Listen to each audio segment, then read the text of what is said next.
Nanajery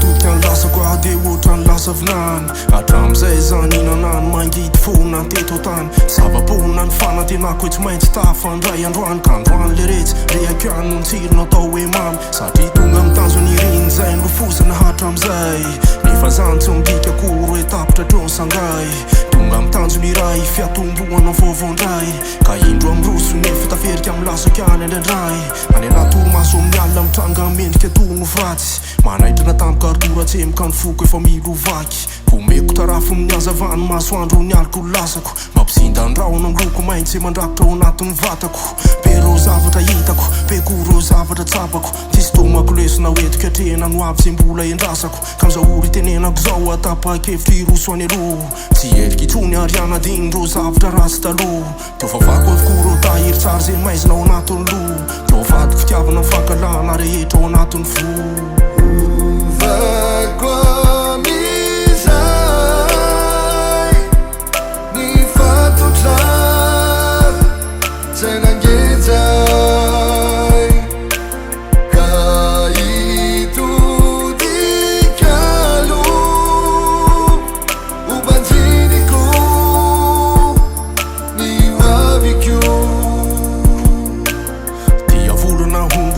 mbola wela kong lalao zavatra rehefa tota le retsy tsisy tsara no manavao ka nadinika ny tenako aty zao angamba no azoko atao ametraka fotom-pisaina na hafa mihitsy amanomboka zao andehoko atsako ny atao hoe fandripahalemana anaty afako mamela heloka tsy amala ny ratsony ratsy ary ezaka ny ana fo mandevitry na homory zany na ho mafy fombiazana ozy any tsara indrindra raha tokanao valifaty tsy de vaolana ny andeha iady ary zay mangina ny volamena zany akory tsy midika hoe faresena fa fahendreny tonga saina ary matsapatena manotidona helanyela miala elso ny atezerako rehetra ho fanako tsisy tavela dia mela ro fahavariko rehetra zay anisan'ny faniriny fokoso ny saiko mangarahara toy ny loharaniko reny ny olombelona tsisy tonga lafatra manditany tsy maintsy ho lafaka ka milalina zay mbolo hodiaviko andraindray amarevy mety ho valaka ivimbery any lasaka andavaka fa noho ny finoko atafiakatra fantatro avy fa tsy miady rery feo anilako za manaraka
Raika amby roapolo sy roa arivo